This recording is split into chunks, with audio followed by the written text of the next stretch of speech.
Bien, yo ayer les coloqué estas diapositivas que se llaman la energética de la vida.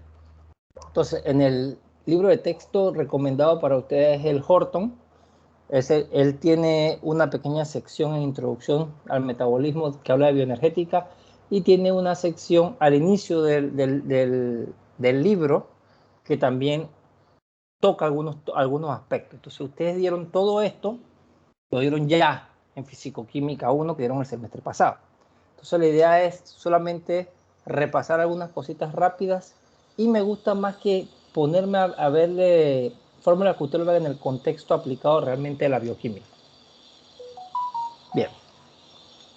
Ahora, como ustedes ya saben, la termodinámica, ¿qué vemos? Transformaciones energéticas que acompañan a los cambios físicos y químicos de la materia. Entonces, la parte específica que estudia la termodinámica en los sistemas biológicos se conoce como bioenergética. Entonces, ella va a estudiar todo lo que son las transformaciones energéticas en los seres vivos.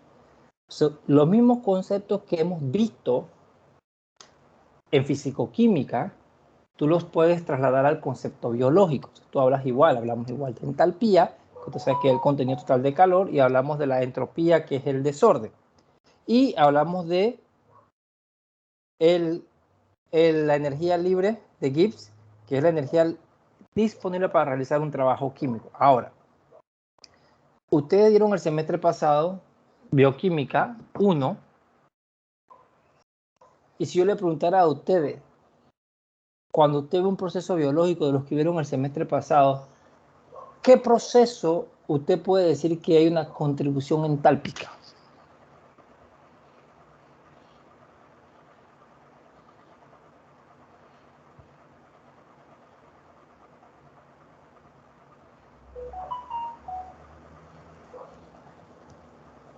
Ahorita vamos a ver eso. Bien. Entonces, nosotros nos mantenemos dentro del marco del concepto de la primera y segunda ley de termodinámica. Ustedes ya la vieron en Físico-Química 1.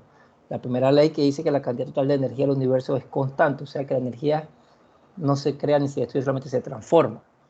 Y la segunda ley de termodinámica, que es lo que vemos en nuestra vida diaria, que todo tiende hacia un desorden, que son conceptos que vimos. Luego hablamos de entalpía. Lo importante para ustedes, que todo ustedes lo vieron ya en físico-química, lo importante que tienen que saber de esto es que en la mayoría de las reacciones bioquímicas el delta H es aproximadamente igual al delta E, que es aproximadamente igual al Q. Entonces, como los procesos termodinámicos son tan complicados y una de las ramas que a las personas menos les gusta estudiar es todo esto de termodinámica, se hace mucha docencia y trata de llevarse a la persona de manera común el concepto. O sea, la Sociedad Americana de Química, American Society, se tiene una sección que hacen dibujos animados para poder pasarlo por ahí para los conceptos. Entonces, este es el dibujo que corresponde a la entalpía, o sea, el calor, los cambios de calor. La entropía, usted sabe que es lo clásico. Si usted deja algo en un recipiente, entonces él llega y es más aleatorio, tiende hacia el desorden. Si usted le adiciona más agua a este volumen que está aquí, entonces llegará un momento que ellas se van a seguir moviendo y van a seguir creciendo en el desorden. Y es la tendencia normal, que es lo mismo que ellos hicieron, entonces con la misma infografía. Entonces aquí para hablar del delta S. Entonces para que las personas comunes y corrientes puedan comprender a qué se refiere eso. Entonces, para nosotros en bioquímica lo importante es la comprensión de esto. Entonces yo le voy a explicar esto, algunos ejemplos, y luego le voy a enseñar unos ejemplos específicos de cómo yo aplico estos conceptos en las investigaciones que yo hago para que ustedes vean para qué sirve esto, porque la pregunta siempre es ¿para qué sirve? Entonces, el cambio de energía libre de Gibbs, ustedes ya saben que delta G es igual a delta H menos delta S. Entonces, para que un proceso biológico se dé, tiene que ser espontáneo. Entonces, por consiguiente, el delta G tiene que ser negativo y se habla que el proceso es exergónico. Si el delta G es positivo, entonces ese proceso es endergónico. Entonces, si el delta G es igual a 0, entonces estamos en equilibrio. Y ustedes ya saben que un proceso en equilibrio en un sistema biológico es que ¿qué ocurre con algo que está en el equilibrio? ¿Usted cree que el sistema Cero. biológico se da? Dígame. 0 delta G. Cero delta G es una cuestión. ¿Pero usted cree que el sistema biológico algo llega al equilibrio? Hay una condición que simula el equilibrio y lleva un término biológico que comienza con H.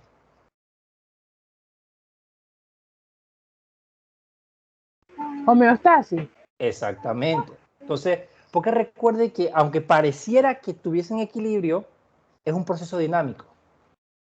Eso es lo que quiero que lleven. Un proceso dinámico quiere decir que la velocidad con la que se forma es la velocidad con la que se consume. Pero recuerde que en las rutas metabólicas, el producto de un paso es el sustrato del siguiente.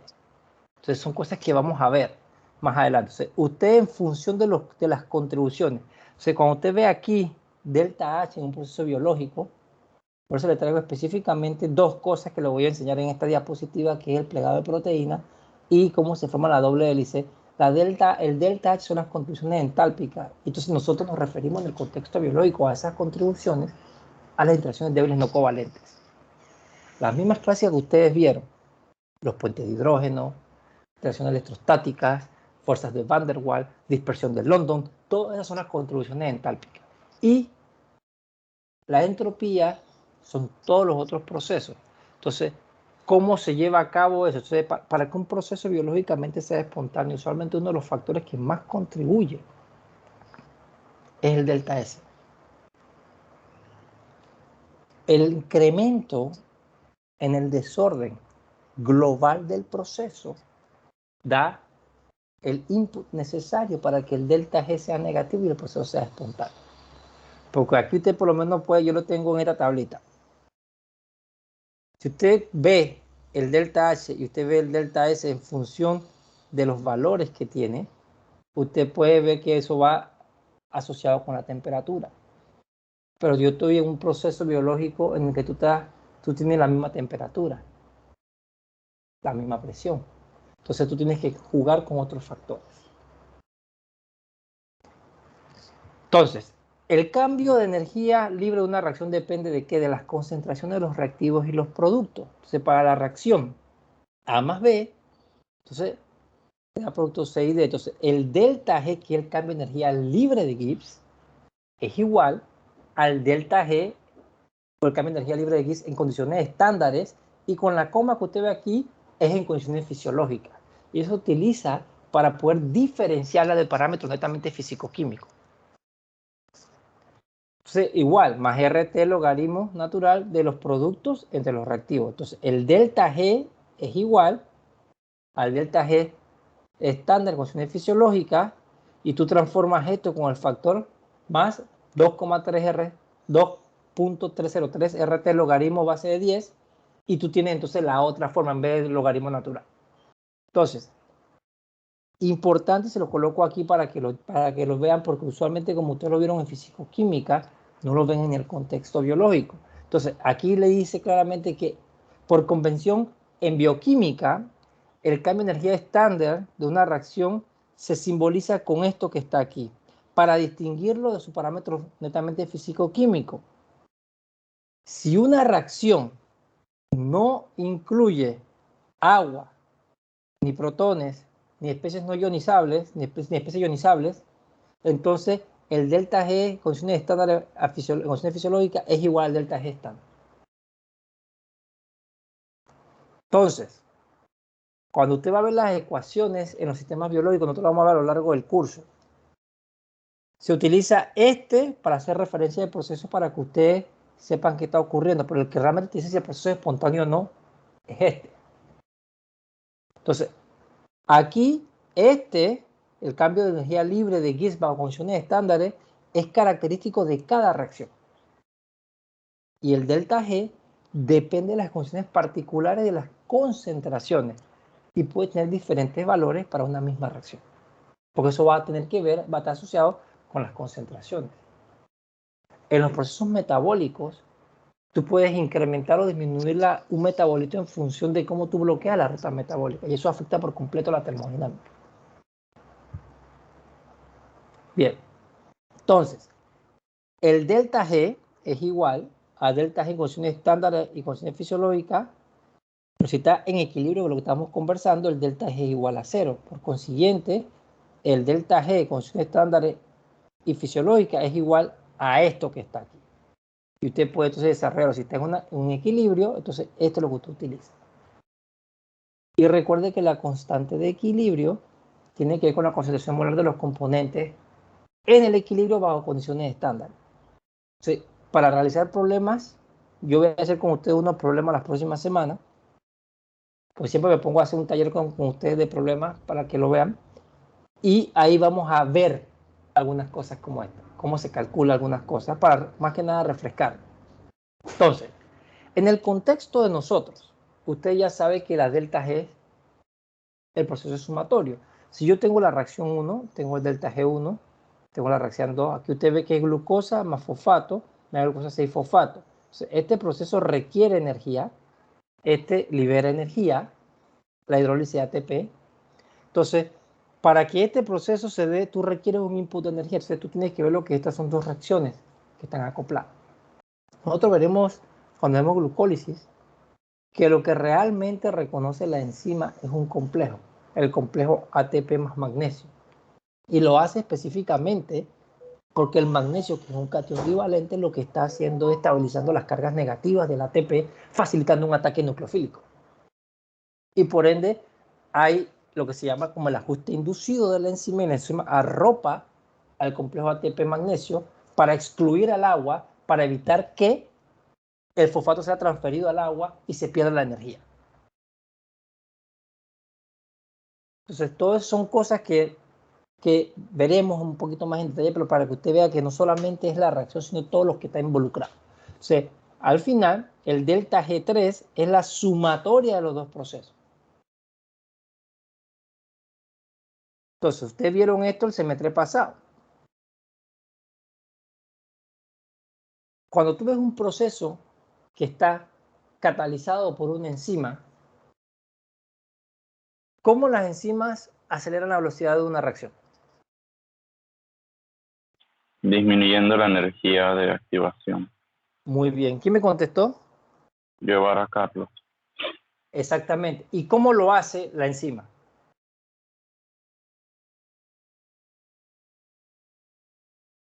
A través de la unión preferencial al estado de transición. El factor que contribuye o que contribuye en mayor cantidad a la catálisis enzimática es la unión preferencial de la enzima al estado de transición. De allí que tú generes o que tú puedas entonces diseñar fármacos que sean análogos al estado de transición. Entonces, ¿qué tú haces con eso? Tú facilitas que la enzima reconozca al fármaco, se une preferencialmente al fármaco y tú puedas bloquear y tú puedas tratar entonces la patología. Porque hay distintas catálisis enzimáticas. Ahora, lo que dice Carlos es correcto. Un proceso que no está catalizado, tú tienes aquí la energía de activación. Usted ya sabe que la energía de activación es la barrera energética que hay que vencer para que una reacción se lleve a cabo. Y ustedes también vieron ya en físico-química la parte de cinética. Y ustedes ya saben que para que una reacción se lleve a cabo tiene que haber choques entre los reactantes. Y esos choques que se dan, no todos son choques que generan producto. Para que ese choque genere producto, se tiene que rebasar la energía de activación. Entonces, cuando una enzima está controlada por difusión, el proceso está controlado por difusión, ¿qué significa eso en un proceso enzimático? Que el proceso está controlado por difusión.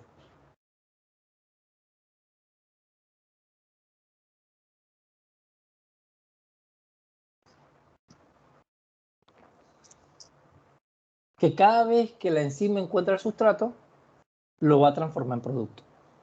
Entonces, un proceso que sea 10 a la 8, 10 a la 9 es un proceso controlado por difusión. Y la vasta mayoría de las enzimas, específicamente las importantes, que tienen que ver con procesos por lo menos los procesos que tienen que desintoxicar al organismo, esos procesos están gobernados por difusión. Y luego ustedes vieron la constante catalítica. o número de recambio. Te vieron también la conducta de especificidad. Todas son cosas que utiliza, aparte de la termodinámica, son cosas que utiliza la enzima para poder discriminar. Porque si usted coloca en un océano un montón de sustratos y coloca una enzima, ¿cómo la enzima discrimina con cuál tiene que reaccionar? Entonces, tiene que ver con la especificidad. Entonces, exactamente lo que decía Carlos. Entonces, a través de la unión preferencial de estado de transición, tú disminuyes la energía de activación y por ende la enzima entonces acelera la velocidad del proceso. Bien, ahora, esto es extraído de, estas anteriores eran de Leninger, esta que está acá es del Matthews. Entonces, esto es importante. Usted ve este parámetro que dice menos T delta S. El parámetro es menos T delta S. Se ve directamente. Uno lo obtiene de procesos calorimétricos. Entonces yo le voy a enseñar una data de un paper que publicamos, que salió ahora en este mes, salió en agosto. Usamos ITC, que es una técnica calorimétrica, y utilizamos estos parámetros para determinar el menos T delta S para ver un proceso de asociación. Entonces tú tienes el delta G, que es menos 218 kJ por mol. Entonces tenemos aquí la fermentación de glucosa etanol. La contribución aquí entálpica, y esta contribución está asociada directamente ¿a qué? A la entropía. Entonces la sumatoria de ambos procesos hace que sea menos 218 kJ. Este proceso es espontáneo. Entonces tú tienes aquí ahora que este proceso está gobernado netamente por factores entálpicos, porque la entalpía es menos 1367 kJ. Sin embargo, la entropía es más 41. Vea, porque aquí dice menos T delta S. Entonces, todo este parámetro tú lo sustituyes en la ecuación. Entonces, es directo y el equipo lo da directo. Entonces, es más 41. Si tú restas aquí, tienes el delta G. Y el delta G es negativo porque este proceso está gobernado, que es la combustión de etanol, netamente por factores entálpicos. Y la descomposición del pentaóxido de nitrógeno, te está viendo aquí, esto es entalpía. Y esto es entropía. Y el delta G es menos 30 kJ. ¿Y por qué este proceso está gobernado netamente por factores entrópicos? Porque los productos son gas. Entonces, incrementa el desorden. Entonces, por eso que este proceso está gobernado por entropía. Y uno puede tener todos estos parámetros cuando uno está haciendo los experimentos. Bien. Profesor, una pregunta. Dígame. ¿Por qué un proceso de combustión tendría una contribución entrópica positiva? O sea, si sea por muy mínima. Eso dependerá. Pues tienes que ver qué está ocurriendo realmente con el proceso. Porque mira, aquí tienes gas, y aquí tienes gas, y aquí tienes líquido. Entonces tienes que ver todos los factores. Entonces, cuando el factor entrópico en el sistema está contribuyendo, tiene que haber un incremento en el desorden. En los sistemas biológicos, usualmente, muchos procesos son gobernados por entropía, que tiene que ver con la liberación de moléculas de agua a lo que se llama en inglés el bulk solution, a la solución. Y eso, por lo menos en el plegado de proteínas, el factor que gobierna es el factor entrópico, porque al final lo que tú estás viendo es que hay un incremento de la entropía, no de la reacción en particular, sino del proceso global, porque estás liberando agua a la solución. Y eso, todo el medio incrementa el desorden. Entonces aquí sería a la inversa. Aquí el factor netamente es entálpico, más de condiciones entálpicas que entrópicos. O sea, si hay un incremento en el desorden global, entonces ese proceso es entrópico. Y el caso específico acá es porque es gaseoso. Como el otro proceso es gaseoso, lo que tiene productos son gases, entonces ahí hay una contribución mayor que es entrópica, porque al final lo que tienes es un incremento en el desorden. Entonces, Vale, gracias, usted no se preocupe. Entonces, cuando tú estás viendo una reacción como esta es una reacción, esto también es del Matthews, es una reacción que tú estás viendo aquí que está en equilibrio. Es una reacción catalizada por una isomerización. Es una isomerasa. Entonces, ¿qué ocurre? Las isomerasas catalizan las reacciones enzimáticas en ambas direcciones con la misma velocidad. Entonces, en los procesos metabólicos, para que una ruta tenga puntos de control, esa reacción que está ahí, esa enzima que la cataliza, tiene que tener dos cosas en particular para que sea un punto de regulación. Lo veremos más en detalle, pero se lo digo. Primero el proceso tiene que ser irreversible y lejos del equilibrio. Y usted dirá, profesor, pero si es irreversible está lejos del equilibrio. No, porque es que el equilibrio, véalo como delta G igual a 0. Si el proceso es irreversible y tiene un delta G negativo que no es grande, se no está lejos del equilibrio. Y los puntos de control en las rutas metabólicas usualmente tienen el delta G más negativo. Entonces, en una reacción como esta, que es de isomerización, si tú arrancas aquí estamos en el equilibrio, delta G 0. Si yo arranco aquí, obviamente, yo arranco aquí, la reacción se va a favorecer hacia el lado derecho. Y si yo arranco acá, se va a favorecer hacia el lado izquierdo. Y eso tiene que ver lo mismo que usted ha visto a través de sus cursos. Yo tengo más producto de necesito regresar al equilibrio en la reacción, entonces voy hacia el otro lado. Y tú vas a ver mucho de esto también en el principio de Le Chatelier.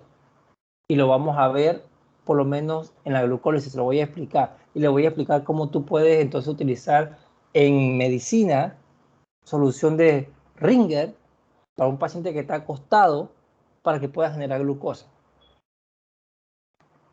Bien, entonces le dejo a ustedes estos que están aquí, que estos son del Fundamental de Body Weight para que lo repasen. Ahí está resuelto estos problemitas para que practiquen y lo vean. Ahora, vamos a lo importante, a la aplicación del concepto. Bien, cuando usted está lavando los platos, fregando, Benjamin Franklin, un expresidente de los Estados Unidos, él describió este proceso hace mucho tiempo, siendo un fenómeno de unas gotitas de aceite en el mar. Se escribió un escrito muy elegante, Benjamin Franklin. Vamos a verlo aquí. Supongamos que usted está fregando, usted terminó de fregar, no lo debe hacer, ojo, no debe tirar jamás aceite por el sumidero del fregador, porque se está pagando millones de dólares en el saneamiento de la bahía y eso contamina. Ahora, usted ya sabe, por su curso de bioquímica del semestre pasado y por su físico-química, que el agua en estado líquido está formado por una red de puentes de hidrógeno. Usted lo sabe. Si una gota de aceite cae en esa red de puentes de hidrógeno, ¿qué es lo que hace esa gotita de aceite? Perturba la red de puentes de hidrógeno. Entonces, ¿qué va a hacer las moléculas del agua?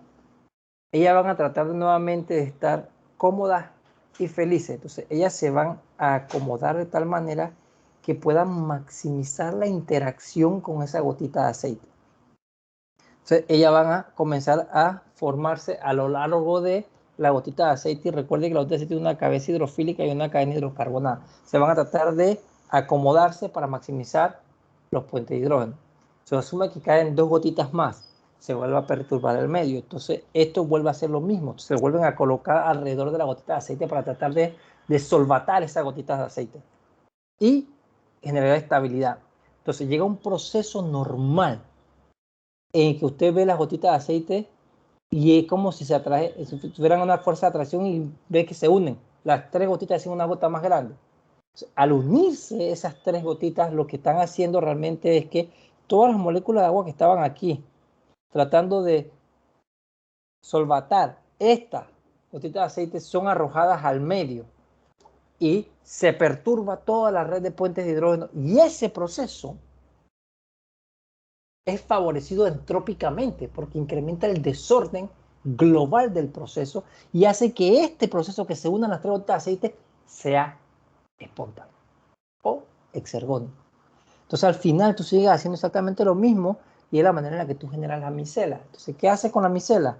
Tú tienes todas las cabezas hidrofílicas y todas las cadenas hidrocarbonadas hacia adentro. Entonces tú has hecho que toda esta parte que puede interaccionar favorablemente con el agua está hacia afuera y todas las cadenas hidrocarbonadas que no pueden interaccionar con el agua favorablemente están hacia adentro. Y todas las moléculas de agua que estaban aquí tratando de solvatar esto son arrojadas al medio y ese proceso es favorecido entrópicamente.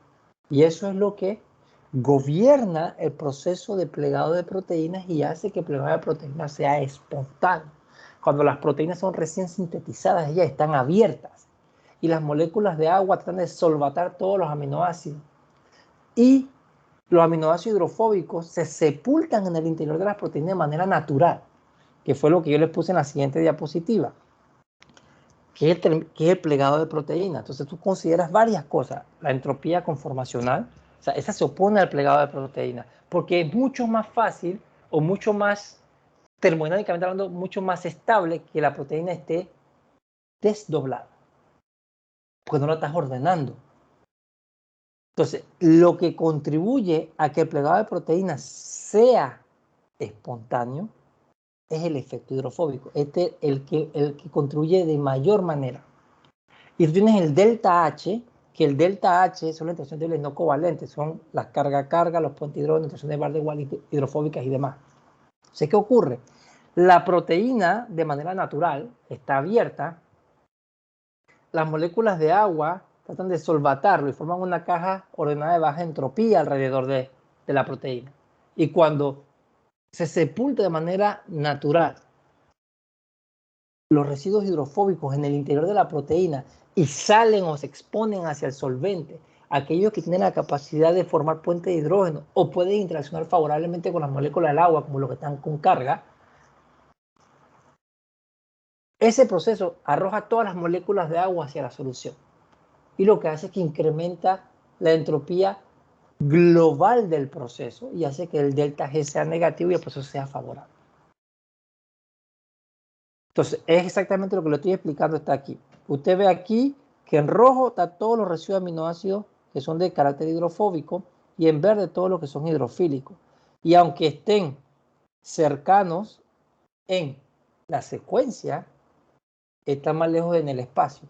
Y es porque cómo se pliega sobre la proteína. Entonces, lo que yo le acabo de decir está aquí, para que usted lo pueda repasar. El proceso de disolver los grupos hidrofóbicos en el agua como solvente ocasiona que las moléculas de agua formen una jaula ordenada de baja entropía alrededor de los grupos hidrofóbicos. Si la entropía del agua incrementa cuando los residuos hidrofóbicos se separan del ambiente acuoso de manera espontánea y se sepultan en el interior de la proteína. Entonces, al hacer eso, tú puedes entonces tener eso pasa más que nada con las proteínas globulares. Y tú lo que tienes es un interior hidrofóbico y un exterior hidrofílico. Y tú, con eso, tú puedes saber específicamente dónde debe quedar un residuo de aminoácido, si va a estar en el interior o en el exterior de la proteína. Entonces, el plegado de proteínas es algo que se estudia de la década del 70, se ha estudiado ampliamente para poder entender todo esto. Se ha hecho en estos últimos años, en el último del año pasado para acá, hay muchos avances importantes, pero la persona que pueda predecir al 100% cómo se pliega una proteína va a ganar premio Nobel, porque tú vas a poder eliminar enfermedades conformacionales. Bien. Ahora, lo mismo cuando usted lo ve con la doble hélice del ADN. Tú tienes que ver dos cosas. Tienes un delta G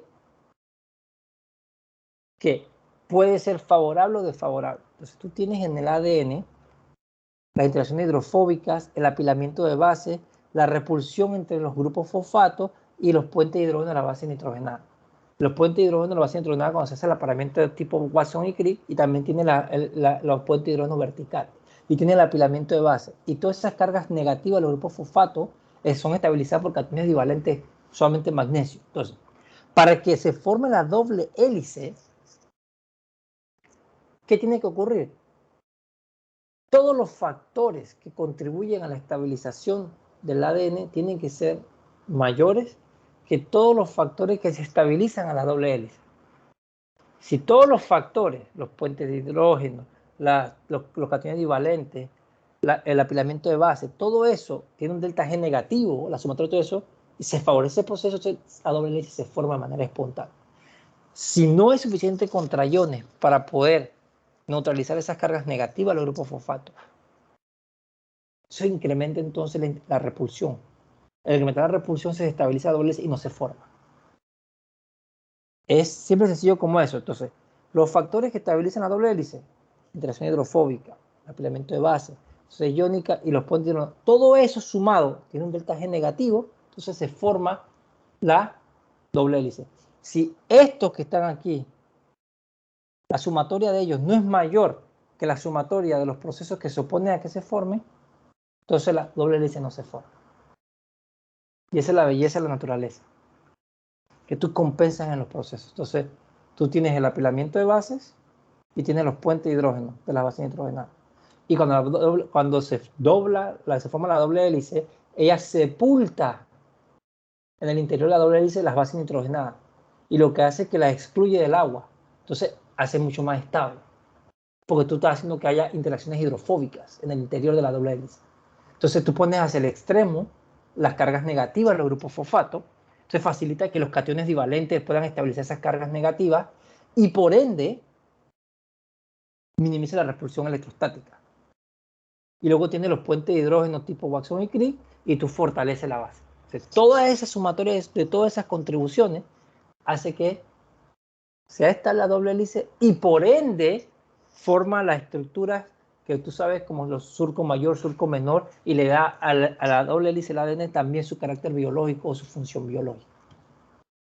Yo les coloqué un artículo, este en particular para que le den una leída rápida y les voy a preguntar el lunes por qué el ATP es termodinámicamente hablando inestable, pero cinéticamente estable.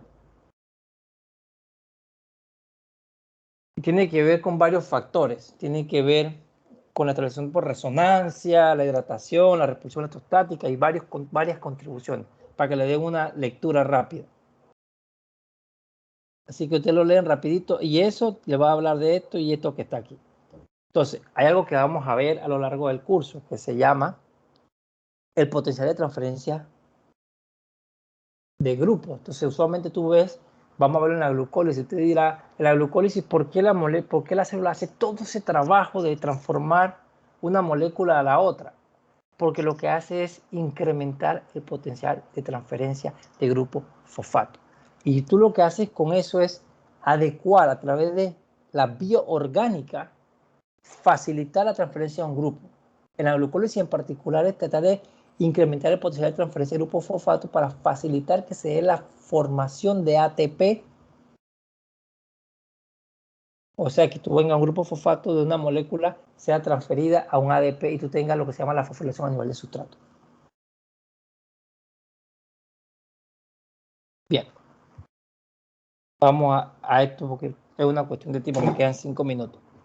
Bien, entonces, en los sistemas biológicos, si una reacción tiene un delta G positivo, y tú la necesitas para el proceso, tú la acoplas con una reacción que tenga un delta G negativo. En este caso, tú tienes esta reacción que también es parte de la glucólisis. Tú tienes hidrólisis y tautomerización. Usted ve que tenemos aquí a la forma enol del piruvato. Entonces, ¿qué tú tienes? Tú casas la hidrólisis con la tautomerización para generar piruvato. Entonces, estos delta G, la sumatoria de ellos hace que el proceso sea altamente exergónico. Tú casas y tú acoplas las reacciones. Usualmente también tú tienes muchas reacciones que son acopladas con la hidrólisis ATP para empujar la reacción en la dirección que tú la requieres. Y las células son altamente eficientes, altamente económicas. La célula solamente produce y hace lo que necesita cuando lo necesita. Y eso me lleva a la siguiente pregunta. ¿La célula es un sistema abierto, cerrado o aislado?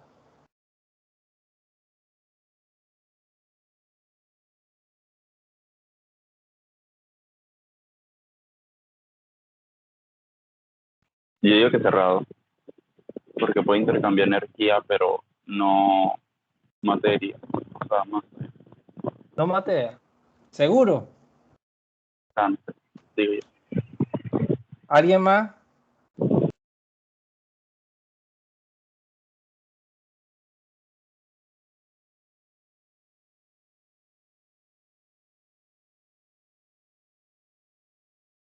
Profesor, sí es cerrado, pero también se permiten a veces intercambio de iones y otras sustancias que se necesiten.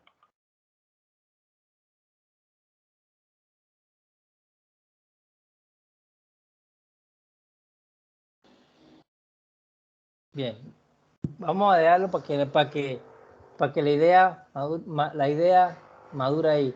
Pero yo creo que tienen que pensar en otras cosas. La célula tiene transportadores que pueden sacar moléculas y también pueden internalizar moléculas.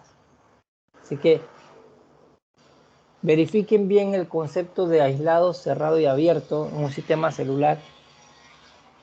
Y el lunes me dicen nuevamente.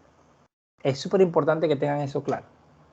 Bien, entonces otra cosa importante es los potenciales redox. Entonces, en el proceso biológico nosotros vamos a ver principalmente lo que vamos a iniciar a ver, que va a ser la glucólisis del ciclo ácido cítrico, y ahí tú vas a ver la síntesis y relación de glucógeno, vamos a ver la gluconogénesis, la cadena transportadora de electrones. Todos esos procesos, cuando se habla de la oxidación total, significa que hay moléculas que se conocen como equivalentes reductores. Entonces, ellos lo que hacen es que ellos inyectan electrones a la cadena transportadora de electrones. Y esa inyección de electrones lo que hace es que al final todo el proceso de oxidación se lleva a cabo. El aceptor final de electrones es el oxígeno. Entonces, ese oxígeno acepta los electrones y se le lleva a cabo lo que se conoce como la fosforilación oxidativa, que es la síntesis de ATP a partir de ADP y fosfato inorgánico, se lleva a cabo en la ATP sintasa. Entonces, ¿qué ocurre? Cuando esos potenciales redox, ese proceso redox no se da como tiene que ser, se generan entonces especies radicalarias que se conocen como especies reactivas de oxígeno. Entonces, la célula juega con el flujo de electrones y utiliza esos equivalentes reductores para facilitar la inyección de los electrones a la cadena transportadora de electrones. Por eso es súper importante los potenciales redox. Y tú puedes con esto también jugar con algunos procesos. Ustedes van a ver esto cuando ustedes hagan el experimento de la cadena transportadora de electrones que está en la programación. Ustedes van a ver los desacopladores y ustedes van a ver los bloqueadores. Porque una manera en la que algunos fármacos se utilizan para poder quemar grasa, para bajar de peso, lo que hace es que desacoplan la cadena transportadora de electrones y le mandas un mensaje a la célula que tú necesitas más energía. La célula produce más energía, lo que está haciendo es quemando las grasas. Y quemas la grasa, pero cuando tú acabas con la glucosa libre, luego tú acabas con la cantidad de glucógeno que tienes almacenado, lo sientes que tú vas quemando la grasa. En el proceso que se conoce como beta-oxidación. Entonces, son procesos que se llevan a cabo. La clase se acaba a las 9:40, ¿no? Yo creo que sí. ¿Dónde está? Aquí. Sí, profesor. Bien. Ya se acabó la clase malo aquí. Entonces, el lunes voy a arrancar con estos ejemplos para explicarles, para que lo vean, cómo tú utilizas la termodinámica para poder aplicarla en la investigación. Y después de esto, arrancamos entonces de una vez con la introducción al metabolismo. Lo que vamos a hacer inicialmente es un repaso rápido de enzimas para entonces entrar a la introducción y de ahí entonces nos toca lo siguiente, que sería entonces ya la glucólisis. Entonces, la idea generalizada es que la próxima semana arranco con esta diapositiva que tengo preparada aquí, era nada más para ilustrarles con ejemplos específicos de investigación, y después arrancamos con un repaso de enzimas y vamos a la introducción. Eso nos debe tomar las próximas 2 semanas. Las 3 horas de la otra semana y las 3 horas de la siguiente semana más o menos. Calculo que lo he programado así para poder tratar de que vayamos a tratar de homologar conceptos y estar todo en la misma página. Bien, entonces les deseo excelente semana y con el favor de Dios nos vemos la próxima semana el lunes. Que tengan excelente día. Igual, profesor. Gracias.